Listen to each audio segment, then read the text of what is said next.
The sky is screaming. The clouds are splitting apart. And in the middle of that chaos, a white arrow cuts through the air at twice the speed of sound. The ground below trembles, the sky flashes, and a thunderclap trails miles behind. Because what just passed overhead isn't a fighter jet, it's a passenger plane.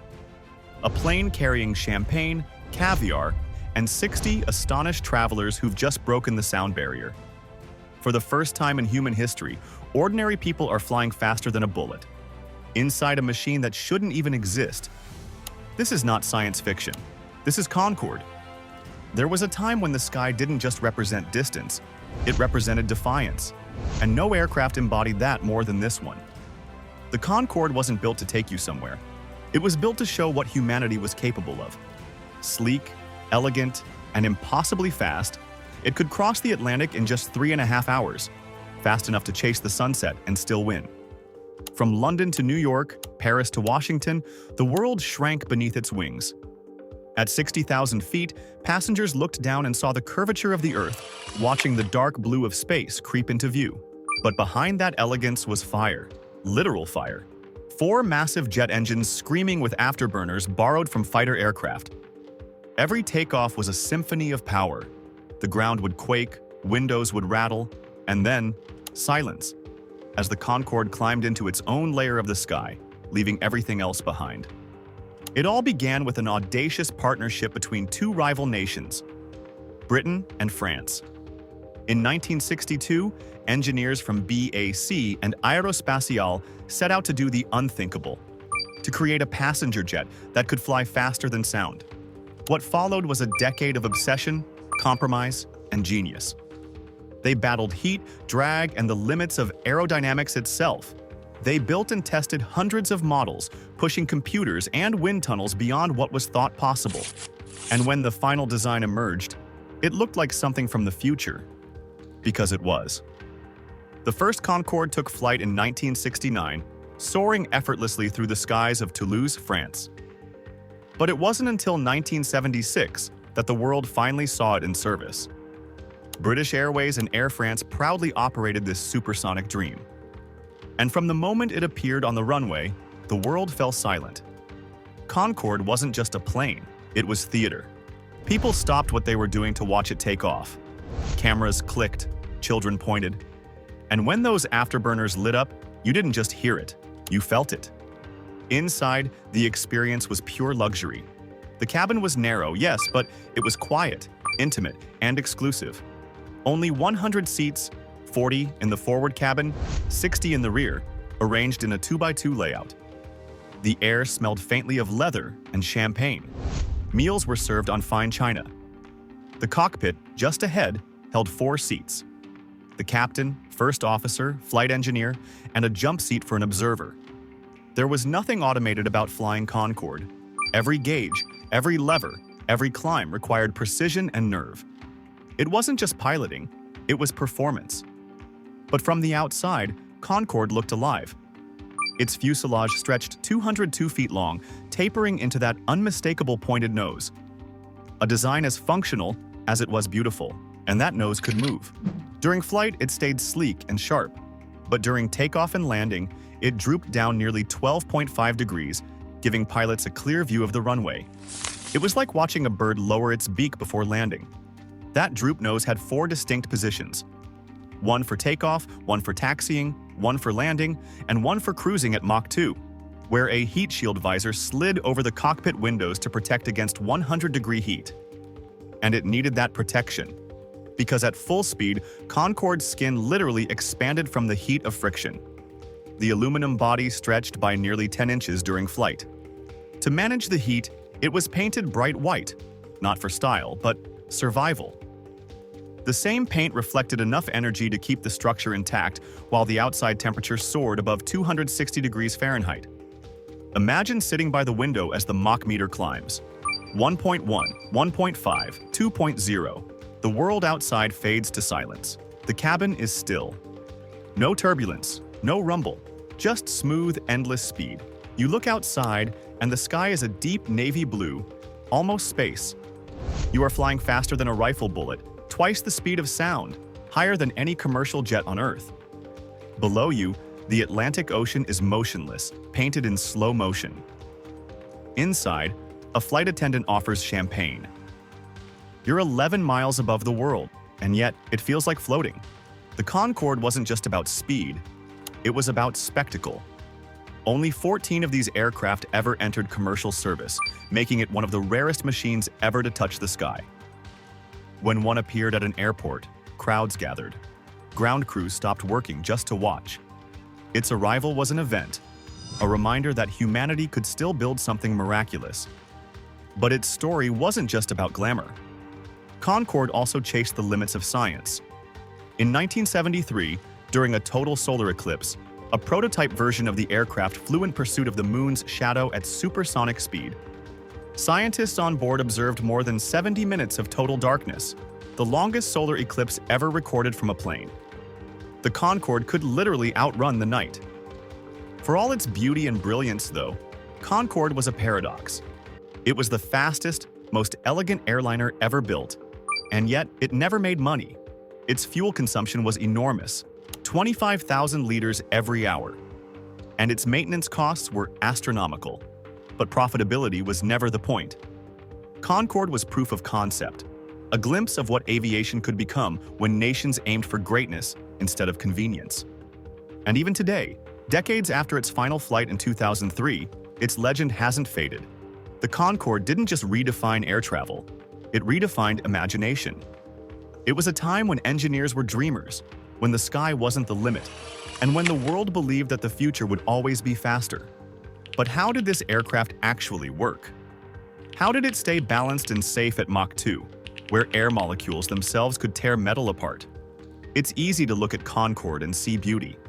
What's harder to see is the chaos beneath it, the invisible battle of physics, heat, and balance that it had to win every second it was in the sky.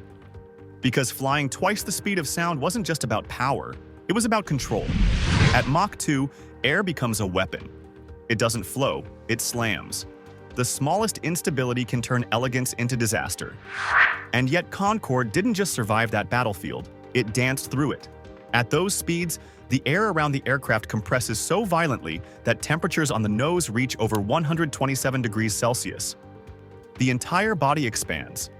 The windows heat up. Even the fuel inside its tanks warms dramatically. Ordinary jets are built to fly through the sky. Concorde was built to fight it.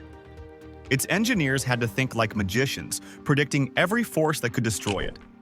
And then designing systems so precise, the aircraft could correct itself before the pilots even noticed. Here's something most people never knew. At Mach 2, Concorde's center of lift, the point where the air holds up the plane, moves backward by nearly 2 meters. That's enough to throw the entire aircraft off balance, tipping the nose downward toward a potential dive. So how do you fix that when you're 11 miles above Earth, moving faster than a bullet? The answer wasn't in the wings, or the engines, but in the fuel. Concorde carried 13 separate fuel tanks spread across its body and wings, not just for storage, but for control. As the aircraft accelerated through the sound barrier, fuel was gradually pumped from forward tanks to those in the rear, shifting nearly 20 tons of weight backward. This real-time fuel transfer perfectly balanced the changing center of lift, keeping the aircraft steady. It wasn't just fuel management, it was aerodynamic alchemy, using weight as a weapon to fight physics itself. And it wasn't automatic at first. In the early years, pilots manually operated the fuel transfer system, watching gauges and adjusting balance mid-flight. Later, computers took over, silently shifting tons of kerosene across the wings to maintain stability at Mach 2. Every time you saw a Concorde slicing through the sky, its insides were alive with movement. Not just engines roaring, but liquid weight flowing back and forth, keeping perfection alive. But that was only half the battle. The engines, the heart of Concorde, had their own war to fight. The 4 Rolls-Royce NECMA Olympus 593 turbojets were unlike anything else in commercial aviation. These were purebred military engines, born from bombers and fighters, repurposed for speed and precision. But while fighter jets only needed to stay supersonic for minutes, Concorde had to do it for hours. That meant efficiency had to coexist with brute force, a contradiction that engineers somehow solved. To handle supersonic airflow, Concorde used variable geometry intakes, adjustable metal ramps that shaped the air before it even touched the engine. At low speeds, they stayed wide open. As speed increased, they moved into precise angles, slowing and compressing the air for stable combustion. At Mach 2, the air entering the engines had to be slowed from over 1,300 miles per hour to just 500 miles per hour before mixing with fuel. That's like taming a hurricane into a breeze. Every second, every inch, controlled by tiny hydraulic adjustments. And when extra power was needed, the afterburners came alive. You could see it from miles away. 4 plumes of fire punching through the exhaust, turning the air orange and white hot. It was the sound of raw energy, the closest a commercial jet ever came to a rocket. But afterburners weren't just spectacle, they were essential. Without them, Concorde couldn't push through the transonic drag barrier, that invisible wall of resistance that builds right before Mach 1. Once through it, the drag drops, the power stabilizes, and the plane settles into that effortless cruise at Mach 2. Now imagine this, you're on board, cruising at twice the speed of sound, 60,000 feet above the Atlantic. The captain's voice breaks the calm. Ladies and gentlemen, we are now at Mach 2.0. Passengers applaud. Outside, the air is so thin that contrails vanish almost instantly. The aircraft's skin glows faintly warm from friction, and if you could touch the window, you'd feel the heat radiating through. Yet inside, it's calm. The hum of the engines is soft, the champagne is cold, and the world below is nearly motionless. Here's where it gets wild. Concorde wasn't just fighting air resistance, it was outrunning time itself. Flying westward, passengers could literally arrive before they left. You could depart Paris at 10 a.m. and arrive in New York at 8:30 a.m. the same morning. The jet was so fast that it bent the clock backward. Business travelers would leave Europe after breakfast, spend a full day in America, and be home in time for bed. It wasn't just transportation. It was time travel with table service. But while the world admired the speed, pilots admired the precision. Controlling a supersonic jet required an entirely different mindset. Concorde's flight controls weren't fully electronic like modern jets. They were an early form of analog fly-by-wire, using hydraulic servos that responded with surgical smoothness. The pilots had to anticipate every movement seconds ahead, because at those speeds, every correction came too late. You didn't fly Concorde, you guided it, as if it were a living creature that responded to rhythm instead of force. Even the autopilot was a marvel. Unlike conventional jets that relied on GPS and digital computers, Concorde's systems were built on analog circuits, gyroscopes, and mechanical logic. It didn't just hold altitude, it adjusted continuously for temperature, balance, and shockwave formation. The slightest deviation at Mach 2 could trigger enormous stress on the frame, so the autopilot quietly kept perfection alive, pulse by pulse, wire by wire. And still, Concorde wasn't content to just fly fast. It wanted to fly high. The aircraft could climb beyond 60,000 feet, reaching altitudes twice that of normal airliners.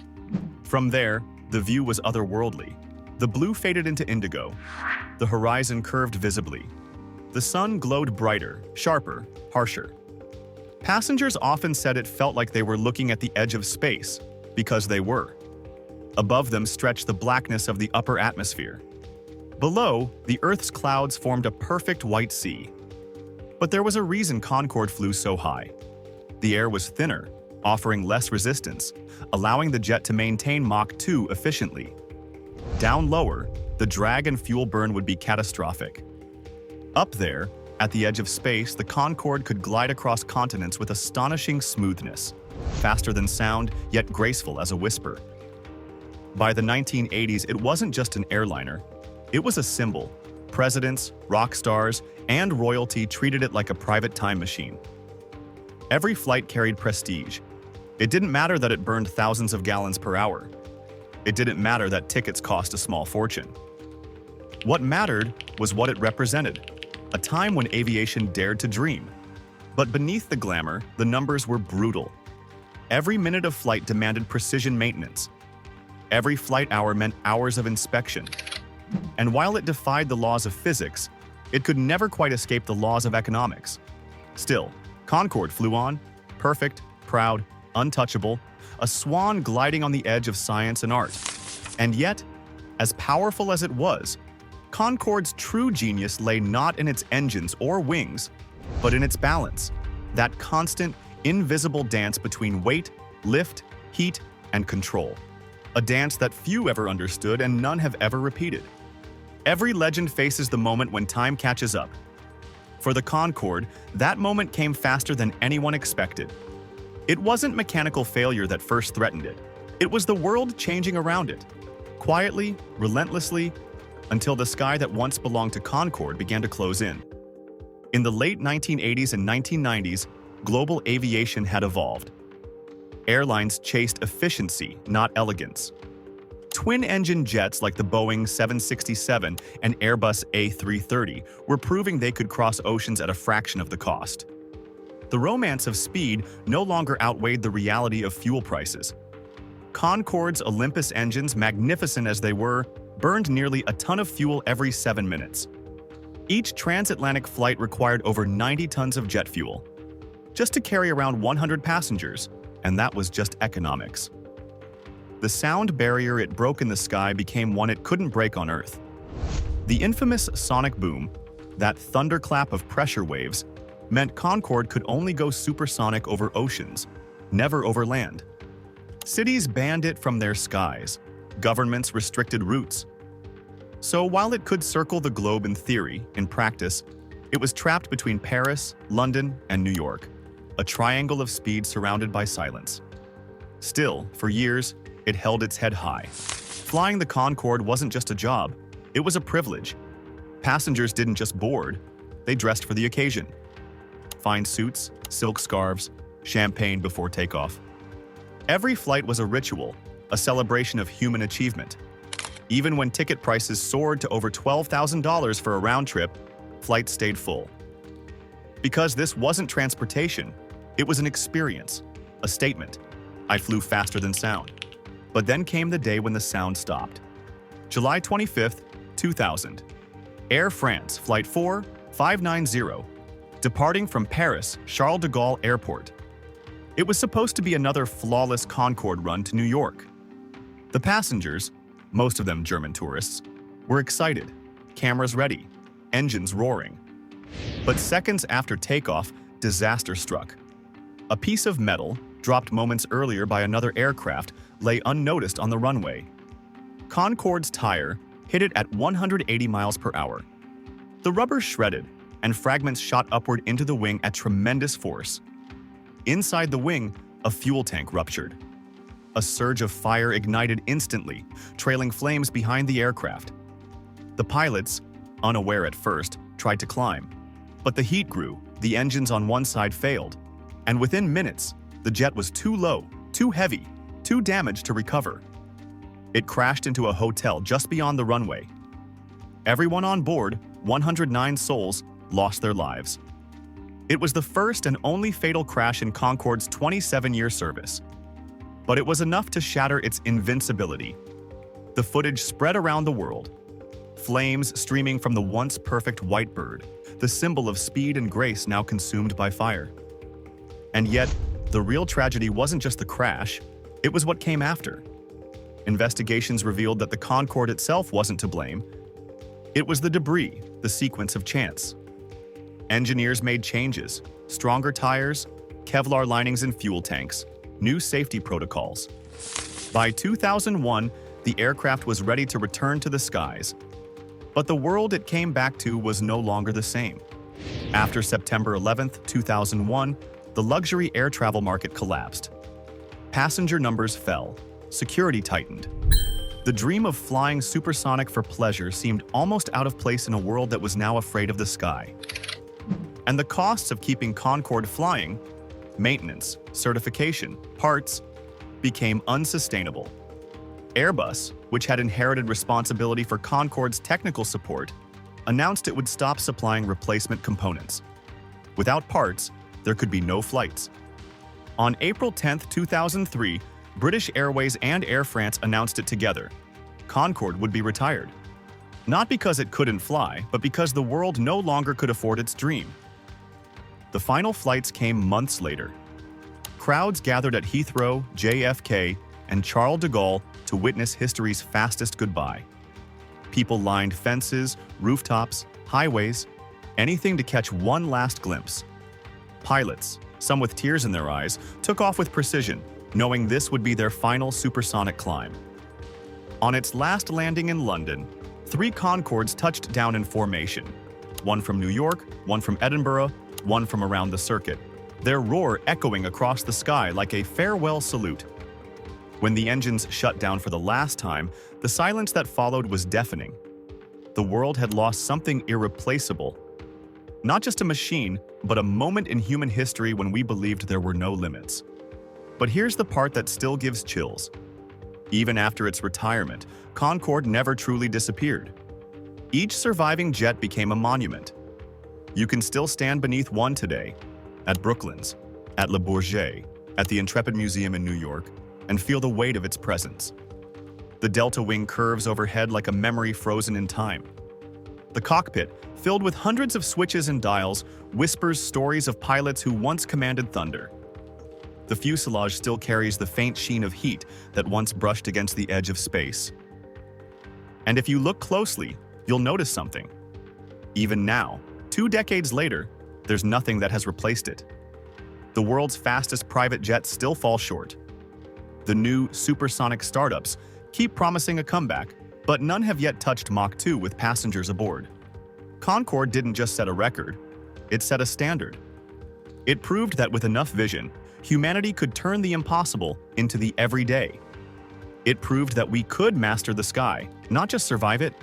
And maybe that's the real legacy of Concorde. Not the sound it made when it broke the barrier, but the silence it left behind. Because every time we look up and see a jet slicing across the clouds, a part of us still wishes it could go faster, higher, beyond. One day, another aircraft may rise to take its place. Sleeker, quieter, more efficient. But until that day comes, Concorde remains untouchable, the last of its kind. The supersonic dream that refused to bow to gravity. So when you hear the faint rumble of an engine overhead, remember this. Once we didn't just fly through the sky, we outran it. And in that roar, in that fleeting streak of white against the blue, the spirit of Concorde still lives on.